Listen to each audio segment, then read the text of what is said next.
Innal hamdalillah nahmaduhu wa nasta'inuhu wa nastaghfiruh wa na'udzu billahi min shururi anfusina wa sayyiati a'malina man yahdihillahu fala mudhillalah wa man yudlil fala hadiyalah. Asyhadu an la ilaha illallah wahdahu la syarikalah wa asyhadu anna Muhammadan abduhu wa rasuluh.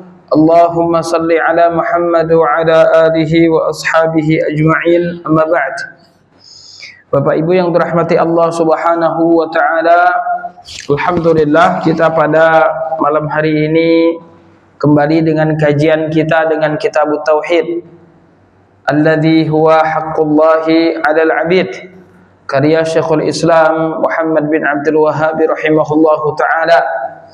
Dan ini adalah bagian dari perkara-perkara yang memang harus dipelajari oleh setiap muslim, harus mempelajari tauhid, karena tauhid adalah rukun Islam kita yang pertama dan rukun iman kita yang pertama, iman kepada Allah dan juga mengikrarkan dua kalimat syahadat. Dan tauhid adalah sumber asas pokok dari segala sesuatu, dan dia adalah nikmat yang terbesar yang Allah Subhanahu wa taala berikan kepada umat manusia ketika Allah Subhanahu wa taala mengenalkan kita terkait keesaannya pada rububiyahnya, pada uluhiyahnya, dan juga pada asma was sifat. Pada malam hari ini kita akan melanjutkan kajian kita dan kita sudah masuk ke dalam babu qaulillahi ta'ala ya'rifuna ni'matallahi thumma yunkirunaha. Bab firman Allah Subhanahu wa taala dalam surat An-Nahl ayat 83, ya'rifuna ni'matallah, mereka mengenal, mengetahui, mengakui nikmat Allah Subhanahu wa taala, thumma yunkirunaha, akan tetapi mereka mengingkarinya. Dan di sini jadi satu sisi mereka mengakui nikmat tersebut datang dari Allah Subhanahu wa taala, satu sisi mereka mengingkarinya. Kewajiban kita sebagai seorang muslim ketika mendapatkan nikmat dari Allah Subhanahu wa taala adalah bersyukur kepada Allah, dan syukur ini adalah ibadah hati. Jadi kita bersyukur kepada Allah Subhanahu wa taala, sungguh kita sedang beribadah hati. Dan ternyata syukur ini bukan hanya sekedar mengakui saja bahwasanya Allah Subhanahu wa taala itu yang memberikan nikmat, tapi syukur kepada Allah dengan melaksanakan tiga hal. Yang pertama adalah mengakui bahwasanya nikmat tersebut memang betul-betul murni datang dari Allah Subhanahu wa taala. Nah, ini tauhid Bapak Ibu yang dirahmati Allah. Ketika kita mengakui nikmat tersebut betul-betul datang dari Allah, dianugerahkan oleh Allah Subhanahu wa taala, bukan karena kerja keras kita, bukan karena kecerdasan kita, bukan karena kemahiran kita, bukan pula karena keberuntungan kita, tapi murni anugerah dari Allah Subhanahu wa taala. Ini yang pertama kali. Dan memang kalau kita yakini hal tersebut, ini akan menghilangkan rasa sombong pada diri kita. Karena orang yang sombong itu adalah orang yang menganggap apa yang dia dapatkan tersebut adalah hasil dari kerja kerasnya. Dan kemudian dia biasanya pelit dan bakhil karena dia menganggap ini adalah hasil keringat saya.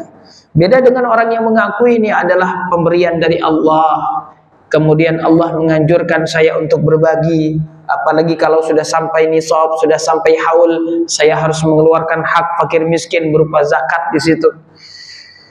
Yang pertama, mengakui bahwasanya nikmat tersebut murni datang dari Allah Subhanahu wa taala. Yang kedua adalah dengan memuji Allah Subhanahu wa taala sebagai Al-Mun'im, sebagai yang pemberi nikmat. Allah Subhanahu wa taala Al-Mun'im sebagai pemberi nikmat, maka kita ucapkan syukur kepadanya. Dan di antara lafaz syukur yang diajarkan kepada kita adalah alhamdulillah, alhamdulillahirabbil alamin. Ini termasuk zikir setelah sholat kita.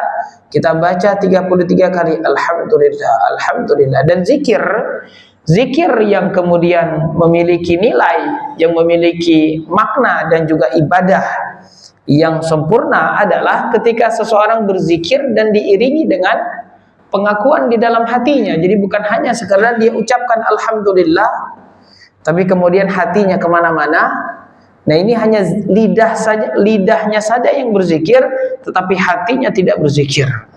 Zikir dan doa yang utama adalah lisan kita mengucapkan zikir dan hati kita juga mengiringi makna yang kita ucapkan tersebut. Alhamdulillah, segala puji bagi Allah atas semua nikmat yang Allah berikan kepada kita. Bahkan Nabi SAW pun mengajarkan, kalaupun kita mendapatkan sesuatu yang tidak mengenakan pun, seseorang dianjurkan juga untuk memuji Allah Subhanahu wa taala. Alhamdulillahi ala kulli hal. Segala puji bagi Allah atas semua keadaan. Mendapatkan nikmat alhamdulillah, tidak mendapatkan nikmat juga alhamdulillah. Allah Subhanahu wa taala belum memberikan nikmat kepada saya, barangkali saya belum pantas mendapatkannya. Kalau saya kemudian sekarang menjadi orang kaya, mungkin saya tidak pernah lagi ke masjid. Kalau saya jadi orang kaya, mungkin saya kemudian sombong dan lain sebagainya. Husnuzon selalu kepada Allah Subhanahu wa taala. Mengapa Allah Subhanahu wa taala belum mengabulkan apa yang kita inginkan? Tayyib. Yang ketiga adalah dengan menggunakan nikmat tersebut di jalan Allah Subhanahu wa taala. Jadi seseorang tidaklah dianggap bersyukur sebelum dia menggunakan nikmat yang Allah Subhanahu wa taala berikan tersebut di jalan Allah.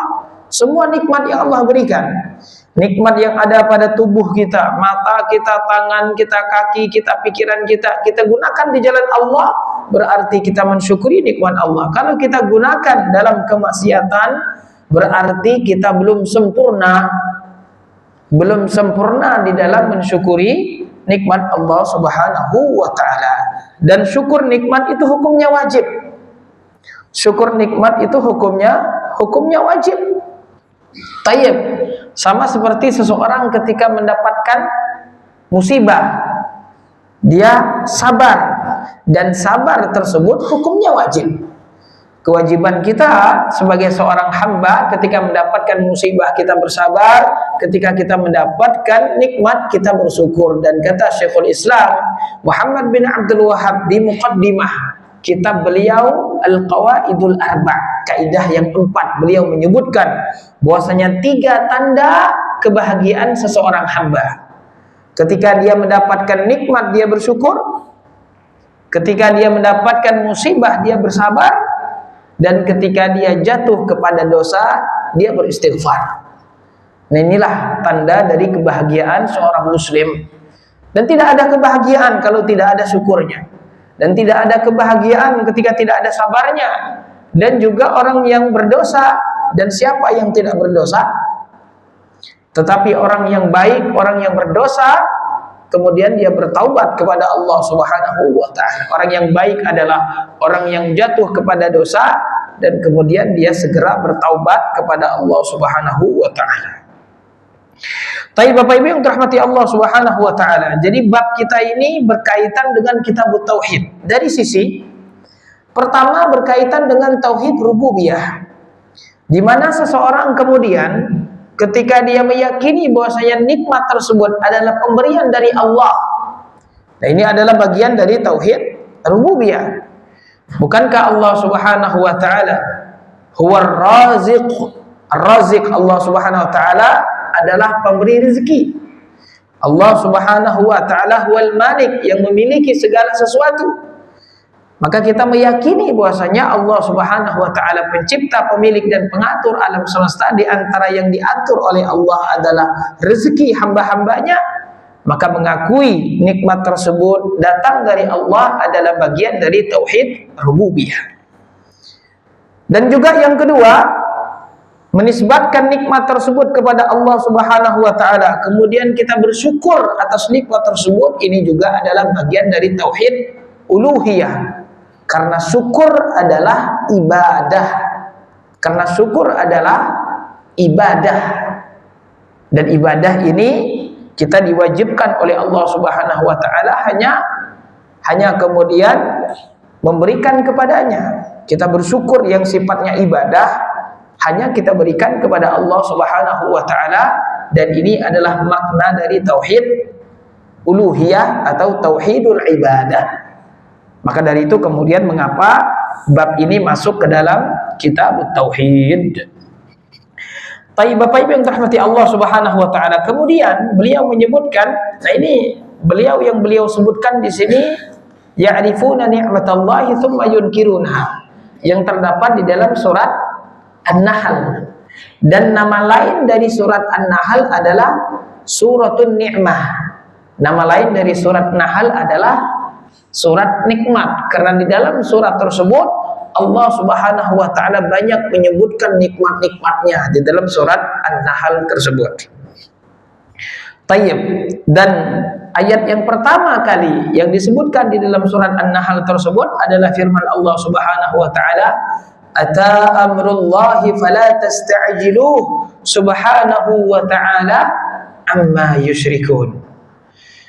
Ayat yang pertama kali di dalam surat An-Nahl tersebut memperingatkan kita dari kesyirikan, dan setelah itu ayat yang kedua adalah annahu la ilaha illa ana fattaqun. Tidak ada Tuhan selain Allah, maka takutlah kepada saya, kata Allah. Kata para ulama, inilah nikmat yang paling besar. Tak kala seseorang mengenal ketauhidan kepada Allah Subhanahu wa taala. Nikmat yang paling besar ternyata Bapak Ibu yang dirahmati Allah adalah kita sebagai seorang muslim, kita sebagai seorang mukmin, kita sebagai seorang muwahhid. Ini kadang kita lupa, kadang kita tidak sadar. Ternyata kita telah diberikan Allah Subhanahu wa taala nikmat yang paling besar. Lebih banyak nikmatnya dari Qarun yang mati dengan harta, tenggelam dengan harta-hartanya tersebut. Yang lebih nikmat daripada Fir'aun yang diberikan Mesir dan segala kekuasaannya. Sahih. Ternyata kita yang mengenal tauhid, mengikrarkan la ilaha illallah dan berusaha untuk menyempurnakan kalimat la ilaha illallah dan hidup dan ingin mati dengan la ilaha illallah, ternyata ini adalah nikmat yang paling besar yang Allah Subhanahu wa taala berikan kepada hamba-hambanya. Allah Subhanahu wa taala berfirman, "Al-yauma akmaltu lakum dinakum wa atmamtu 'alaikum ni'mati." Allah Subhanahu wa taala sempurnakan nikmatnya. Apa yang nikmat yang Allah berikan kepada Rasul dan para sahabat? Bukan istana, bukan emas, perak dan lain sebagainya, bukan. Tetapi mereka dikenalkan ketauhidan kepada Allah, menjalankan syariat Allah Subhanahu wa taala. Mereka dibimbing oleh Allah Subhanahu wa taala, disayangi, sampai Allah Subhanahu wa taala mengatakan tentang mereka di dalam Al-Qur'an, radhiyallahu anhum, radhiyallahu 'anil mu'minina idzu yubayyi'unaka tahta asy-syajarah.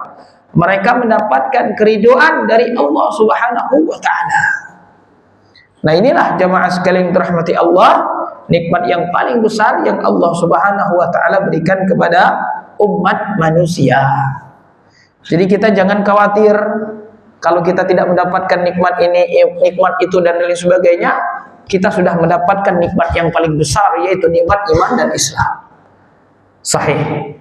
Orang yang diberikan nikmat secara duniawi tersebut, kalau kita lihat secara duniawi, belum tentu mereka kemudian mengenal Allah. Kalaupun mereka mengenal Allah, belum tentu mereka mengenal Allah dengan sahih. Kalaupun mereka mengenal Allah dengan sahih, belum tentu mereka menjadi orang yang duduk di majelis ilmu dan belajar. Karena sebagian kita kadang sudah mengenal tauhid, tapi kemudian sibuk mencari dunia dan tidak ada waktu untuk di majelis ilmu. Sahih, kita bersyukur kepada Allah Subhanahu wa taala. Tayyib. Kemudian di sini beliau menyebutkan qala Mujahidun ma ma'nahu. Mujahid Ibnu Jabr, muridnya Ibnu Abbas radhiyallahu anhu, yang kata Sufyan Ats-Tsauri, "Idza ja'aka tafsirun an Mujahidin fahasbuka bih."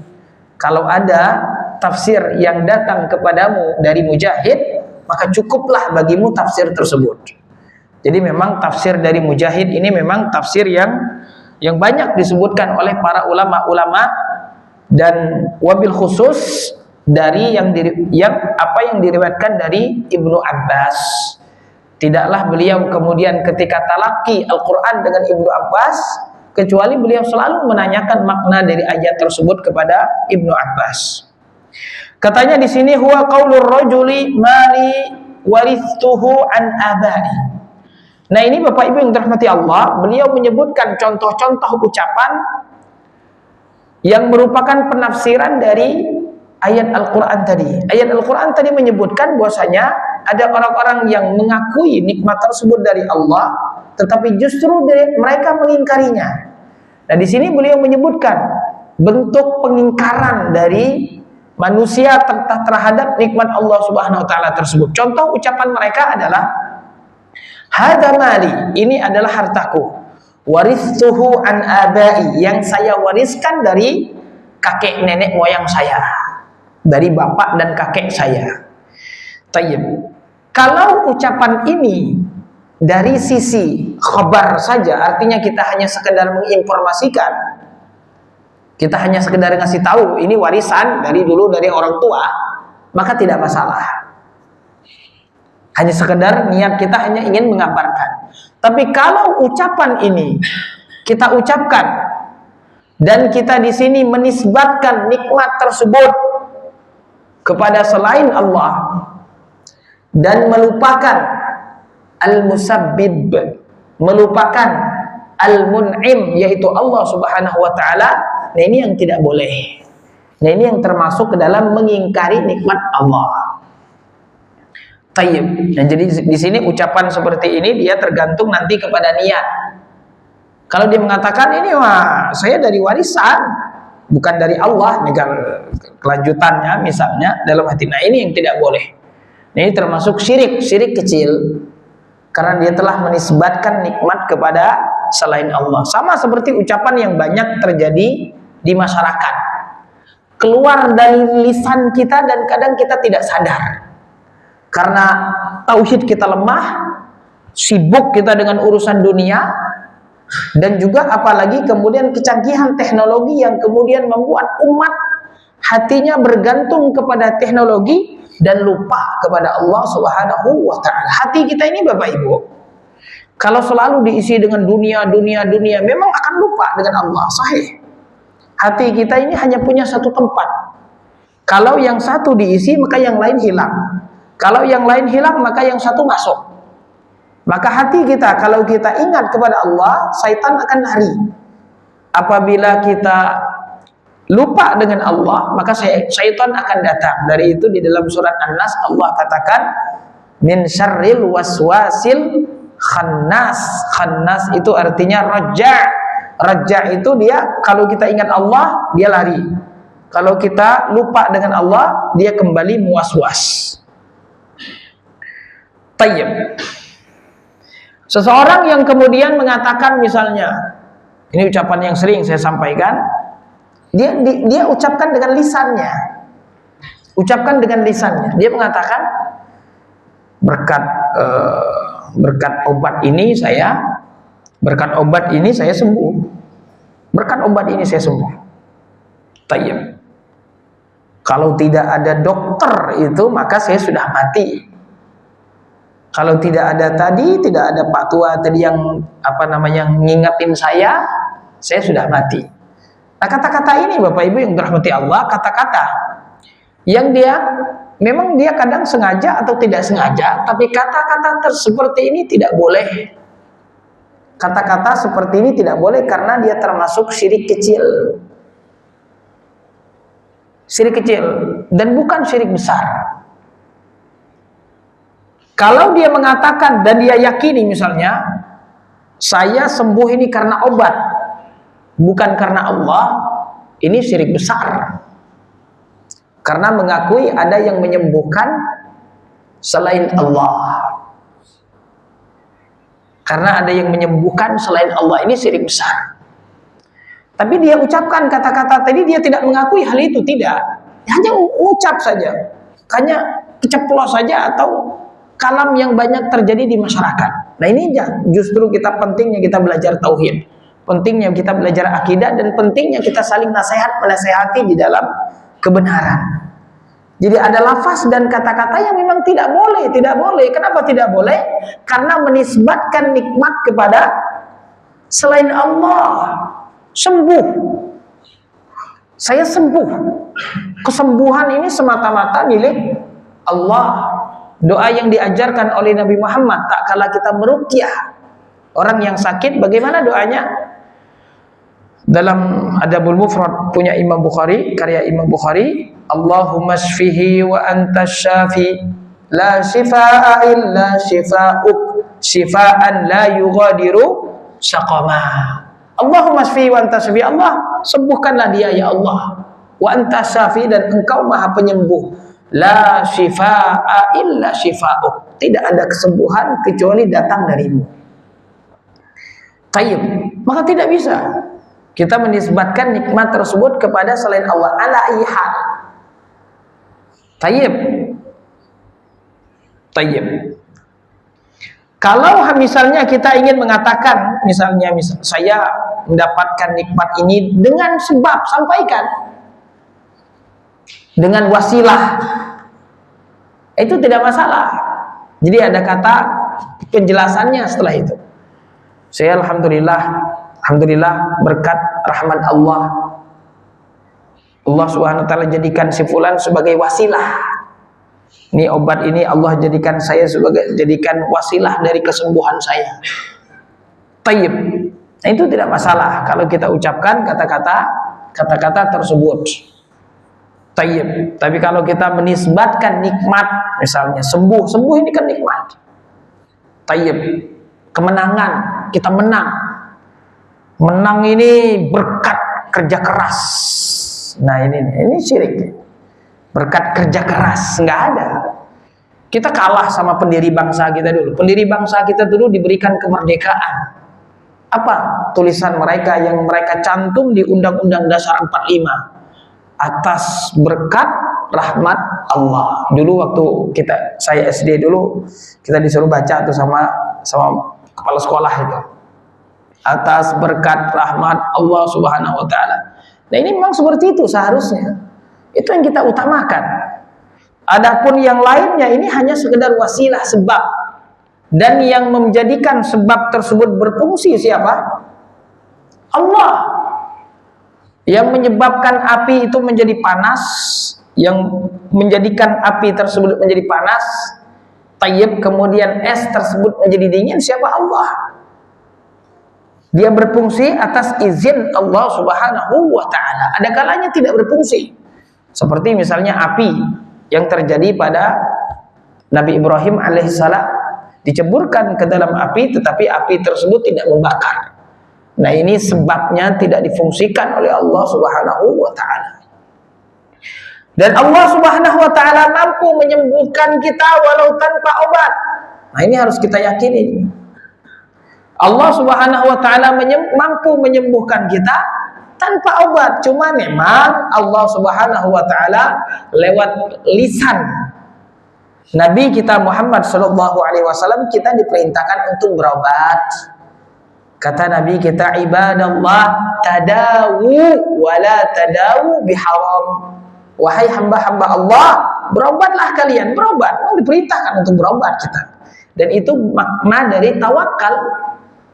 Tawakal itu al-i'timadu 'ala Allahi ma'al akhdhi bil asbab. Tawakal itu kita menyandarkan diri kita kepada Allah dengan menjalankan sebab. Menjalankan sebab itu sudah sunnatullah. I'malu fakullun muyassarun lima khuliqalah. Nabi kita sallallahu alaihi wasallam ketika hijrah ke Madinah, perintah hijrah tersebut datang dari siapa? Allah. Nabi kita sallallahu alaihi wasallam hijrah ke Madinah, tapi beliau dan Abu Bakar menyewa seorang kafir namanya Abdullah ibnu Uraiqid untuk menunjuki jalan ke Madinah. Kalau Nabi kita sallallahu alaihi wasallam hanya sekedar ini, kemudian entah gimana, antar kita pokoknya jalan dulu lah. Kalau seandainya misalnya seperti itu, tidak demikian. Kalau kita mungkin sudah seperti itu, apalagi nih hijrah ini perintah Allah. Tayyib. Tapi Nabi kita masih kemudian mengambil sebab, al-akhdhu bil asbab. menyewa Abdullah bin Uraiqid untuk kemudian menunjuki jalan ke Madinah. Tayyib. Maka kita kalau ada yang kemudian mengatakan tawakal gak usah berobat, tawakal gak usah ini itu dan gak usah usaha, gak usah kerja, kalau sudah takdirin, nah salah di dalam memahami konsep takdir, salah di dalam memahami syariat. Tayyib. Justru rajin bekerja tanpa meninggalkan ibadah itu justru adalah perintah agama. Dan malas ini justru adalah sesuatu yang tercela. Nabi kita SAW berlindung dari sifat malas. Allahumma inni a'udzubika minal ajzi wal kasal. Kasal, malas. Berlindung dari malas. Terus kata Nabi SAW dalam Sahih Muslim, ihris ala ma yanfa'uk wasta'in billahi wala ta'jaz. Jangan suka mengeluh, jangan kemudian menjadi orang pemalas, jangan menjadi orang yang lemah. Tetap semangat. Tetap semangat. Tetapi ingat, semangat ini harus semangat syar'i. Bagaimana semangat syar'i? Ya ini semangat kita. Kita bekerja, kita berusaha, tapi kemudian kita bertawakal kepada Allah. Bukan bertawakal dengan kecerdasan kita, bukan bertawakal dengan modal kita, bukan bertawakal dengan partner kita, bukan. Semata-mata kita tawakalnya kepada Allah Subhanahu wa taala. Nah, ini tuntunan dari syariat, menggabungkan antara perintah kita untuk bertawakal dan juga perintah kita untuk berusaha. Orang yang bertawakal tanpa usaha, ini dia telah mencela syariat. Bertawakal saja tapi nggak usaha, karena syariat tidak memerintahkan demikian. Syariat memerintahkan bekerja, syariat memerintahkan berusaha. Jadi kalau ada orang yang kemudian menggunakan kata-kata syariat untuk bermalas-malasan, nah ini justru dia mencela syariah. Berusaha tanpa tawakal syirik. Orang yang berusaha tapi dia tidak bertawakal, karena dia kalau tidak bertawakal kepada Allah, dia akan bertawakal kepada dirinya, bertawakal kepada dirinya. Jadi kadang banyak di masyarakat, kadang masyarakat motivator yang kita harus percaya diri. Man jadda wajada. Allah tidak kita pokoknya kita yang merubah nasib kita. Kalau ingin merubah nasib, kita yang harus merubah nasib kita. Apalagi kalau ini yang menjelaskan Mu'tazilah, ditambah lagi Allah tidak mentakdirkan kita. Ini orang Mu'tazilah misalnya, yang mereka kadang memang semangat kerja, tapi kemudian yang terjadi adalah mereka jauh dari ketauhidan. Nah, biasanya orang yang seperti ini semangat seperti itu, percaya diri, tayyib, kalau diberikan nikmat dia sombong. Kalau tidak berhasil dia putus asa, stres. Maka dari itu ketika kita bertawakal kepada Allah, diberikan keberhasilan atas usaha tersebut, alhamdulillah. Tidak jadi, tidak sukses, tidak diberikan Allah SWT, alhamdulillah ala kulli hal. Kita yakin itu bukan rezeki kita. Mau bagaimanapun, kalau bukan rezeki kita, tidak akan sampai kepada kita. Kata Nabi SAW, ma asabaka lam yakun liyukhti'aka wa ma akhta'aka lam yakun liyusibak. Apa yang telah ditakdirkan Allah Subhanahu wa taala menjadi milik kita tidak akan meleset dari takdir Allah. Dan sesuatu yang tidak ditakdirkan oleh Allah Subhanahu wa taala bagaimanapun tidak akan kita dapatkan. Sahih. Tayyib. Jadi memang kita harus menggabungkan antara ayat-ayat Al-Qur'an yang memerintahkan kita untuk berusaha dan memerintahkan kita untuk bertawakal, dan dua-duanya tidak bertentangan. Justru dua-duanya saling melengkapi. Saling melengkapi. Tayyib. Maka kita kadang ya ada kata-kata seperti itu. Ya. Siqatun bin nafsi. Nah, kita sebenarnya sikoh itu bukan kepada diri kita. Sikoh. Percaya, kata orang percaya diri kan. Percaya diri mas, jangan percaya diri, syirik nanti. Percaya kepada Allah. Nah maksudnya ya kalau dia yang dimaksud percaya diri di sini maksudnya ya semangat, atau maksudnya adalah apa namanya ya semangat dan lain sebagainya ya. Tetapi kalau yang dimaksud adalah bertawakal kepada diri, nah ini tidak boleh. Jadi tawakal itu adalah konsep yang tidak boleh diberikan sedikit, setengah, seperempat, secuil saja kepada selain Allah. Tawakal ini konsepnya semuanya harus diberikan kepada Allah. Tidak boleh kita setengah bertawakal kepada Allah, setengah bertawakal dengan usaha kita. Tidak boleh, tetap saja syirik. Dari itu di dalam Al-Quran Allah kedepankan wa 'alallahi falyatawakkalil mutawakkilun. Nah, ketika dikedepankan jar majrur wa 'alallah, ini menunjukkan tidak boleh kita bertawakal kecuali kepada Allah. Sama seperti firman Allah, iyyaka na'budu wa iyyaka nasta'in. Hanya kepadamu ya Allah kami menyembah dan tidak menyembah kepada selainmu. Hanya kepadamu ya Allah kami bertawakal dan tidak kepada selainmu. Karena tawakal ini adalah ibadah hati.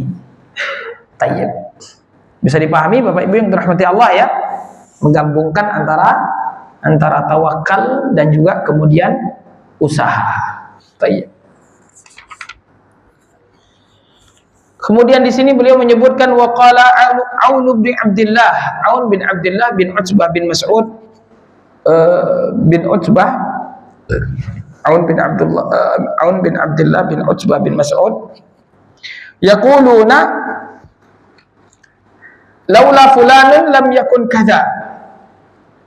Ini tafsiran dari ayat tadi, orang yang mengakui nikmat tersebut dari Allah tapi kemudian dia mengingkarinya. Ucapan laula fulanun lam yakun kadza. Kalau bukan karena si fulan, maka tidak akan terjadi demikian. Ini juga sama. Ini perkataan-perkataan juga syirik kecil yang tidak boleh. Kalau bukan si fulan, ini saya sudah mati. Kalau bukan si fulan itu saya sudah celaka dan lain sebagainya. Ini semua termasuk ke dalam syirik kecil. Tayyib. Tapi kan saya nggak ada maksud untuk ini ya Ustaz. Untuk misalnya menganggap dia sebagai yang mengatur kehidupan saya, atau ucapan pun tidak boleh, perkataan pun tidak boleh. Justru perkataan yang seperti ini justru syirik kecil. Kalau Anda mengakui si fulan itu yang menyelamatkan Anda bukan Allah, itu justru syirik besar. Kalau Anda mengakui si fulan itu yang menyelamatkan Anda dan bukan Allah, itu justru syirik besar. Tapi kemudian ketika Anda hanya mengucapkan saja dan Anda tidak meyakini hal tersebut, maka ini termasuk syirik kecil. Dan syirik kecil ini adalah wasilah menuju syirik besar. Maka tidak boleh kata-kata tersebut. Kemudian waqala Ibnu Qutaibah, yaquluna hadza bi syafaati alihatina. Nah, ini ungkapan orang-orang musyrik. Ungkapan orang-orang musyrik yang mengatakan bahwasanya hadza bi syafaati alihatina. Keberhasilan, kenikmatan yang kami dapatkan ini dengan syafaatnya Tuhan-Tuhan kami, berhala-berhala kami. Maksudnya apa ini jamaah? Konsep tauhid yang kita pahami Tayyib adalah kesyirikan orang-orang kafir Quraisy dahulu. Kesyirikan orang-orang kafir Quraisy dahulu adalah pada tauhid uluhiyah, bukan pada tauhid rububiyah. Dalilnya firman Allah Subhanahu wa taala dalam Al-Qur'an, la in sa'altahum man khalaqas samawati wal ard la yaqulun Allah. Kalau saja mereka ditanya siapa yang menciptakan langit dan bumi, maka mereka menjawab Allah.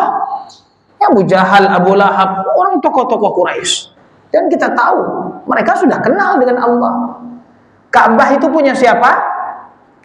Punya Allah. Mereka menyebutnya Baitullah. Yang mengurusnya Abdul Muthalib paman Rasul. Ketika Abraha ingin menghancurkan Ka'bah, Abu Thalib mengatakan, unta-unta ini milikku, tapi Ka'bah ini milik Allah dan Allah yang akan menjaganya. Jadi ketika burung yang berbondong-bondong menghancurkan tentara Abraha itu, mereka nggak heran. Mereka nggak heran, rumah Ka'bah itu milik Allah. Dan mereka juga mengagungkan Ka'bah, tawaf mereka di Ka'bah. Sisa-sisa dari syariatnya Nabi Ibrahim. Dan ketika mereka tawaf di Ka'bah, mereka mengucapkan labbaik Allahumma labbaik dalam Sahih Bukhari dan lainnya. Labbaik, labbaik dalam tafsir Ibnu Katsir dan lainnya. Labbaik Allahumma labbaik, labbaik la syarika laka labbaik illa syarikan huwa laka tamlikuhu wa ma malak. Nah, ini talbiyahnya orang-orang jahiliyah dulu, dan mereka tawaf di Ka'bah, tawaf dengan bersiul dan bertepuk tangan, dan juga melepaskan pakaian mereka karena mereka menganggap ini pakaian dosa, pakaian haram. Jadi mereka mengagungkan Ka'bah dan mereka tahu Ka'bah itu adalah milik Allah. Ayah Rasul namanya siapa? Abdullah. Kalau mereka bersumpah dengan nama Allah. Terus masalahnya di mana? Masalahnya adalah mereka tidak mengakui, mereka sudah punya Tuhan-Tuhan, tidak mengakui Allah sebagai satu-satunya Tuhan yang berhak disembah. Bagi mereka boleh menyembah banyak Tuhan. Semakin banyak Tuhan yang disembah, semakin bagus. Ini keyakinan mereka. Sakit, datang ke berhala ini. Pengen kaya, datang ke berhala ini. Terus gimana? Nah, berhala ini yang kemudian yang menyampaikannya kepada Allah. Berhala-berhala ini yang kemudian menjadi wasilah antara mereka dan Allah. Seperti itu. Karena memang berhala-berhala tersebut namanya Al-Lata, Al-Uzza, Al-Manat. Dan para ulama tafsir menyebutkan Al-Lata ketika dia bertasdid karena ada qiraah yang membacanya afara'aitumul Lata. Lata di sini adalah alladzi yaluttu sawiqa lil hujjah, yang membuat adonan makanan untuk orang haji, orang soleh, suka sedekah. Ketika dia meninggal, dianggap keramat, dianggap soleh, yang bisa menjadi wasilah antara mereka dan Allah, yang bisa menjadi wasilah antara mereka dan Allah Subhanahu wa ta'ala. Maka mereka kemudian bertawasul dengan orang soleh yang sudah meninggal tersebut untuk menyampaikan hajat mereka kepada Allah. Firman Allah Ta'ala dalam Al-Quran, وَيَعْبُدُونَ مِن دُونِ اللَّهِ مَا لَا يَضُرُّهُمْ وَلَا يَنْفَعُهُمْ وَيَقُولُونَ هَؤُلَاءِ شُفَعَاؤُنَا عِنْدَ اللَّهِ. Kata Allah Subhanahu Wa Ta'ala dalam Al-Quran, dan mereka menyembah, وَيَعْبُدُونَ مِن دُونِ اللَّهِ, mereka menyembah selain Allah, ma la yadhurruhum wa la yanfa'uhum, yang tidak bisa memberikan mudarat dan tidak bisa memberikan manfaat. Berhala-berhala tersebut jangankan kemudian memberikan manfaat kepada mereka, mendengar saja tidak. Mendengar saja tidak, tapi mereka enggak. Jadi berhala-berhala itu adalah simbol dari orang-orang soleh. Ada simbol dari malaikat, ada simbol dari jin. Kan mereka banyak berhala itu. Simbol dari kekuatan-kekuatan gaib. Ada 360 berhala di sekitar Ka'bah yang masing memiliki kekuatan-kekuatan. Ini adalah Tuhan-Tuhan kecil. Tuhan besarnya siapa? Allah, pencipta alam semesta. Nah, mereka karena mereka punya banyak dosa, tidak sampai kepada Allah, maka mereka menjadikan, dan memang Rasul belum diutus, jadi mereka untuk sampai kepada Allah itu mereka dengan berhala-berhala itu. Mereka kemudian menjadikan berhala-berhala tersebut untuk sampai kepada Allah Subhanahu wa ta'ala. Mereka mengatakan haula'i syufa'auna 'indallah. Berhala-berhala tersebut adalah syufa'a. Syufa'a apa syufa'a? Syafi', yang menolong mereka di sisi Allah, wasilah antara mereka dan Allah. Sahih. Dan mereka, Allah Subhanahu wa ta'ala katakan di dalam Al-Quran, wa annal masajida lillah fala tad'u ma'allahi ahada. Kita perhatikan redaksi ini Bapak Ibu yang dirahmati Allah. Wa annal masajida lillah, dan masjid-masjid itu adalah milik Allah. Fala tad'u, dan jangan berdoa. Apa? Ma'a. Apa arti ma'a? Bersamaan. Jadi mereka ini menyembah Allah juga terkadang, berdoa kepada Allah terkadang, terlebih dalam keadaan sempit. Terlebih dalam keadaan sempit. Allah kisahkan di dalam Al-Quran, فَإِذَا رَكِبُوا فِي الْفُلْكِ دَعُوا اللَّهَ مُخْلِصِينَ لَهُ الدِّينَ فَلَمَّا نَجَّاهُمْ إِلَى الْبَرِّ إِذَا هُمْ يُشْرِكُونَ. Ketika mereka naik bahtera dan kemudian datang gelombang besar, ini mereka nggak meminta kepada berhala, enggak, karena mereka tahu berhala ini memiliki keterbatasan, maka mereka langsung berdoa kepada Allah. Dan ketika Allah selamatkan mereka dari bahtera tersebut yang bergelombang, mereka kembali lagi berbuat syirik kepada Allah ketika mereka sudah sampai di darat, menyekutukan Allah lagi. Dan memang kita refleks, Bapak Ibu yang dirahmati Allah, kita saja kalau naik pesawat ini nggak ada yang minta ke kuburan. Kalau naik pesawat, kalau naik pesawat nggak ada yang minta ke kuburan, nggak ada yang minta ke pohon, nggak ada yang minta ke dukun dan lain sebagainya. Mintanya pasti kepada Allah dalam keadaan sempit. Mirip seperti keyakinan orang-orang kafir Quraisy itu. Tapi kemudian ketika turun dari pesawat, sudah mau cari kubur keramat nih, untuk kemudian dikasih sesajen, dikasih persembahan dan lain sebagainya. Ingin membuat bangunan agar kokoh, diberikan tumbal, agar tidak terjadi banjir, disembelih kambing hitam. Kambing hitam, perutnya melingkar warna putih, dan lain sebagainya. Bapak Ibu yang dirahmati Allah, nah ini kesyirikan yang terjadi di zaman jahiliyah. Allah katakan, qul inna salati wa nusuki wa mahyaya wa mamati lillahi rabbil alamin. Qul, Nabi kita diperintahkan, qul, katakanlah, inna salati wa nusuki, salatku dan sesembelihanku. Karena mereka menyembelih kepada selain Allah. Dan ada berhala, afara'aitumul Lata wal Uzza wa Manat. Manat ini banyak mereka buat sesembelihan-sesembelihan di berhala Manat tersebut. Berhala Manat banyak orang-orang jahiliyah menyembelih di situ. Mirip kita dengan kita sekarang, menyembelih untuk selain Allah. Jadi agar bangunan ini kuat, agar jembatan ini kuat, harus ada persembahan, kata mereka. Kalau enggak ya kalau enggak percaya sudah. Ya. Tayyib. Terus ya ada, saya sih sebenarnya nggak percaya, cuma ya nggak apa-apa sih, kerjain aja. Kadang orang yang seperti itu. Kadang dia nggak percaya, nggak melakukan, tapi ada rasa takutnya. Aduh, takut nanti roboh kalau saya nggak kasih tumbal. Nah ini juga semuanya adalah tipu daya syaitan. Tidak boleh kita percaya, tidak boleh kita melakukan, dan juga tidak boleh kita takut. Kalau kita takut, syirik. Takut kita syirik. Ini takut kesyirikan ini. Ini takut yang sifatnya syirik. Kalau kita takut kepada sesuatu yang kita anggap ini memberikan pengaruh. Nah, ini semua adalah kesyirikan, Bapak Ibu yang dirahmati Allah Subhanahu wa taala. Memang subhanallah, kata Ibnu Abbas, syirik ini akhfa min dabibin namli fi safatin sauda fi zulmatil lail. Syirik ini, terutama syirik kecil, itu lebih tersembunyi daripada tapak semut hitam berada di batu hitam di kegelapan malam.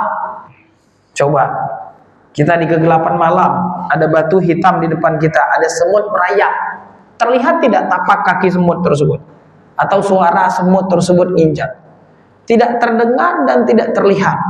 Kata Ibnu Abbas radhiyallahu anhu, tayyib, dan ini juga diriwayatkan dari Nabi sallallahu alaihi wasallam, tapi tidak seperti tadi di dalam Adabul Mufrad, bahwasanya memang betul syirik tersebut lebih tersembunyi daripada hal tadi. Kadang banyak terucap di kita, tapi kita tidak sadar itu kesyirikan. Bahkan Nabi sallallahu alaihi wasallam mengatakan, sesuatu yang paling saya takutkan pada umatku adalah syirik kecil. Seseorang berdiri sholat dan dia menghiasi sholatnya gara-gara dilihat manusia, riya. Jadi kita sholat nih, tiba-tiba riya itu datang. Udah, datang. Makanya Nabi khawatir sekali terhadap umatnya terkait syirik kecil, yaitu riya. Jadi kita awal sholatnya tadi ikhlas. Awal sholatnya kita ikhlas. Tapi ketika kita pertengahan sholat muncul rasa riya. Memperbagus bacaan kita, memperbagus gerak kita, senang dipuji. Nah ini kalau kita pelihara, nah ini akan bisa kemudian menggugurkan pahala sholat kita. Tayyib.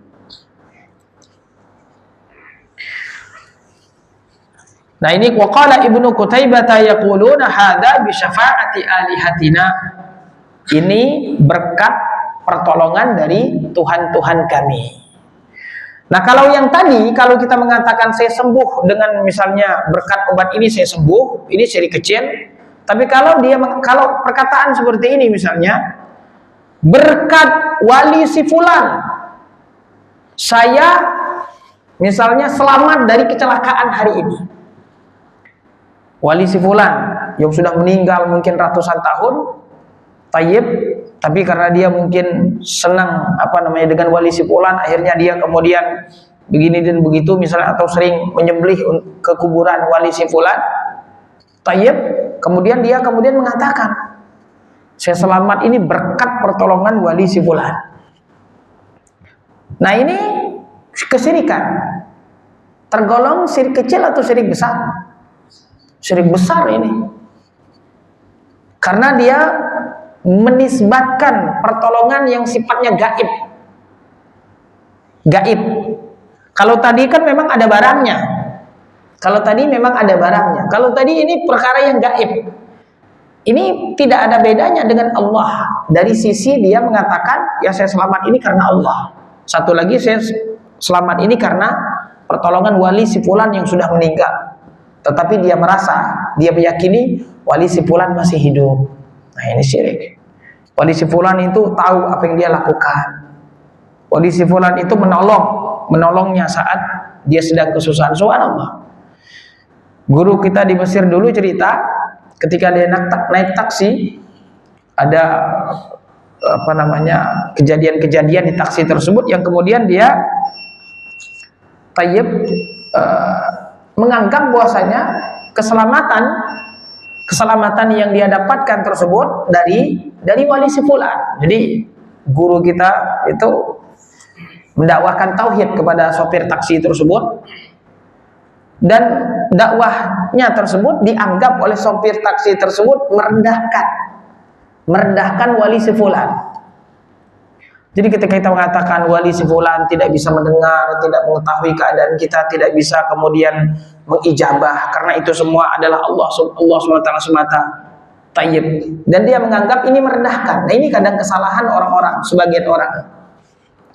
Ketika kita mengatakan tidak boleh meminta kepada Rasul, tidak boleh meminta kepada para wali-wali Allah, kita dianggap kemudian benci dengan Rasul, benci dengan wali-wali Allah. Justru inilah yang diperintahkan oleh Rasul kita untuk mentauhidkan Allah. Rasul itu diutus agar kita menyembah Allah semata, agar kita menjadi hamba Allah semata, tidak menjadi hamba makhluk. Karena kesyirikan ini membuat kita terikat menjadi hamba kepada makhluk. Itu syirik. Ikatan ini ingin dilepas oleh Rasul agar kita tidak menjadi hamba makhluk, tetapi murni menjadi hamba Allah, yang hanya berdoa kepada Allah, yang hanya meminta kepada Allah, yang hanya bertawakal kepada Allah. Dan bukan berarti kita benci kepada wali tersebut. Kita wajib mencintai Rasul, kita wajib mencintai para wali-wali Allah, tapi tidak boleh memberikan ibadah yang itu khusus, haknya hanya untuk Allah, tidak boleh kita berikan kepada selain Allah Subhanahu wa ta'ala. Dan justru dakwah Nabi adalah dakwah tauhid. Ketika ada seseorang yang mengatakan kepada beliau, Masya Allah wa syi'ta, wahai Rasul, terserah Allah dan terserahmu. Rasul marah.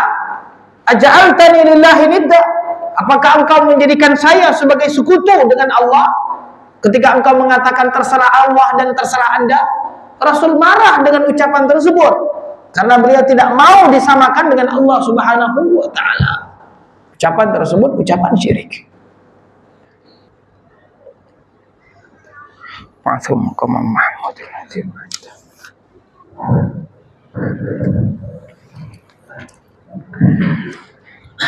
Baik, bismillah, walhamdulillah, wassalatu wassalamu ala rasulillah wa ala alihi wa ashabihi wa mawalah, amma ba'du.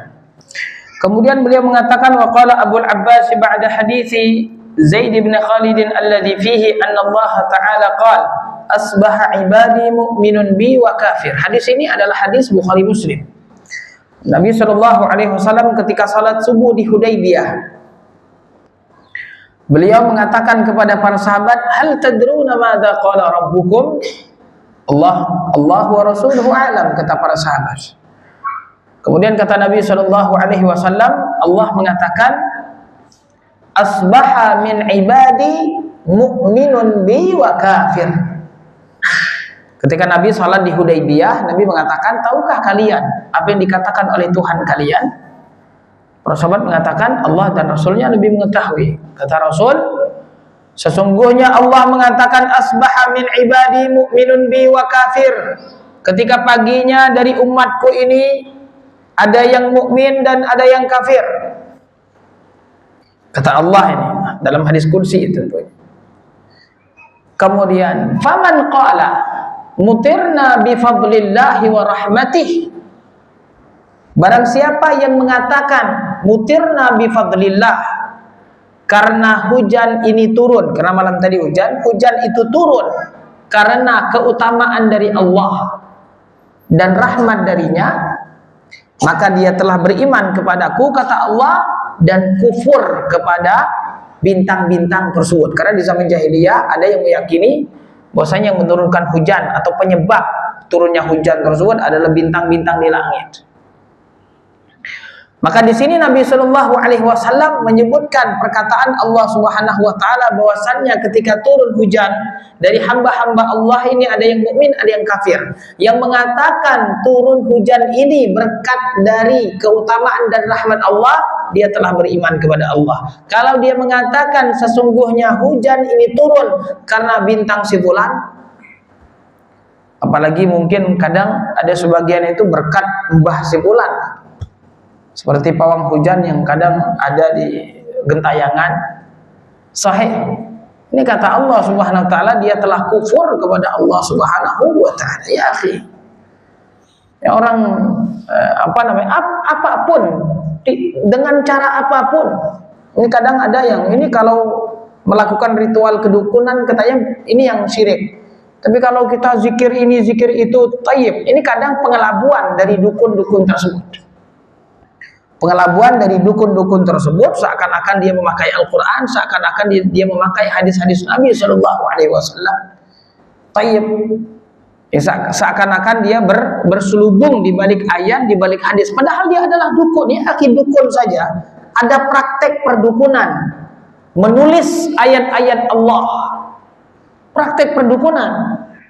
Tapi dia menulis ayat-ayat Allah tersebut pakai darah haid.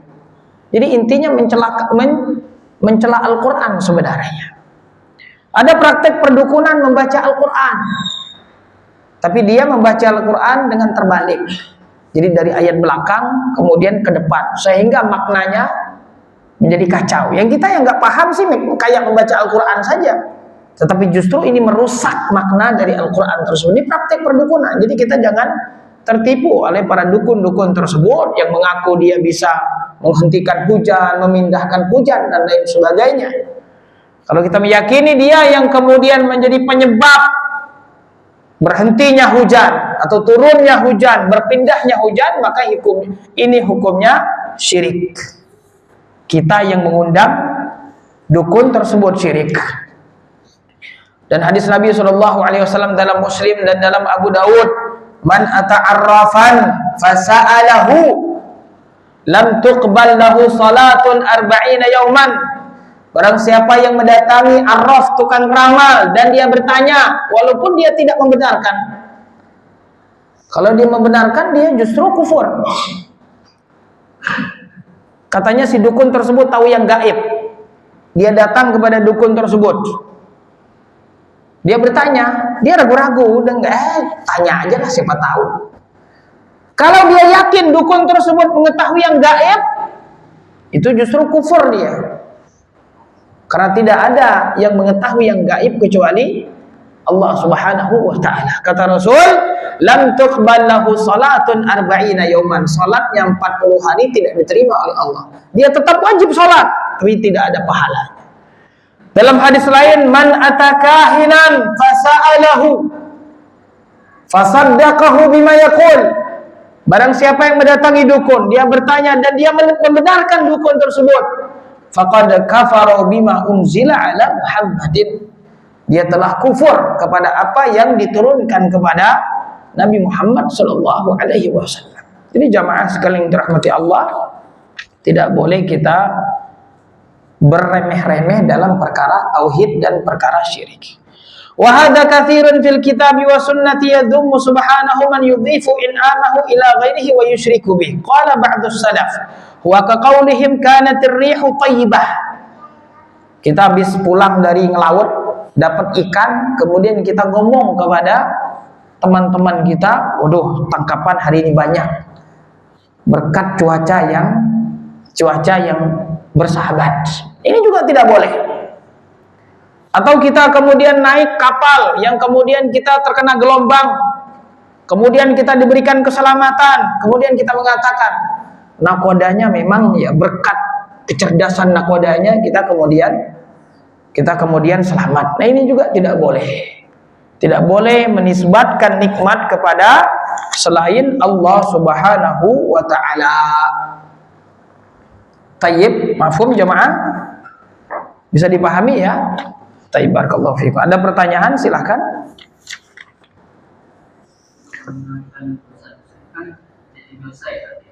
Gimana Pak? Kalau kita menjadi kebiasaan di rumah kita, perkataan itu kan jadi besar. Menghilangkan itu dengan istighfar. Tayyib. Karena sudah dilaksanakan. Nah. Ya sahih. Memang ini terjadi di zaman jahiliyah dan memang sampai sekarang. Tayyib. Dan dulu Romawi itu terkenal sebelum masuk ilmu filsafat, mereka tersebut terkenal dengan ahli khurafat. Jadi khurafat ini sudah sejak dibawa oleh orang-orang Romawi, orang-orang dari Hindia, Hindustan sampai ke kita. Khurafat-khurafat itu sudah banyak mengakar. Maka Islam mengikis khurafat-khurafat tersebut dan sudah banyak tersebar di masyarakat. Tugas kita yang belajar adalah mengingatkan saudara-saudara kita. Kata-kata yang sudah banyak di masyarakat, seperti di tempat saya di Bangka. Ini kalau ada yang menyuguhkan makanan dimakan, kalau enggak nanti kita kena celaka. Ini ada yang hujan panas, ini ada yang meninggal. Jadi kalau ada burung hantu, burung apa di atas, ini ada yang keluarga di sini, nanti ada yang meninggal. Terus ada gigi patah dan lain sebagainya. Ini semuanya adalah, nah ini harus kita hilangkan dan bertaubat kepada Allah Subhanahu wa taala.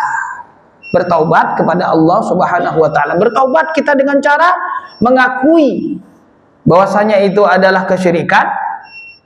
Kita tinggalkan ucapan-ucapan tersebut, kita menyesal atas ucapan-ucapan tersebut, beristighfar kepada Allah Subhanahu wa taala dan kemudian tidak melakukannya lagi.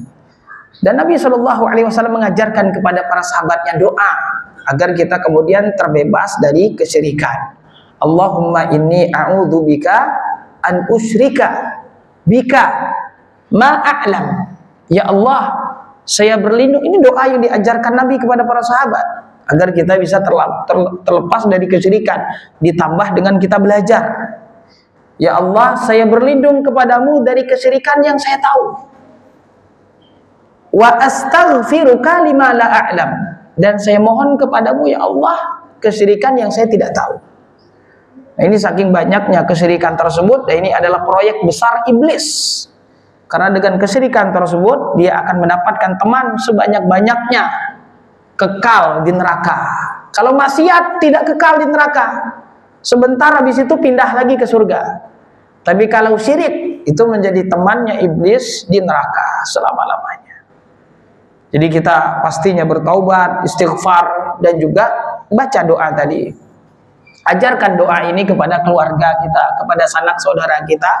Doa dari Nabi Shallallahu alaihi wasallam yang diriwayatkan oleh Imam Bukhari di dalam Adabul Mufrad.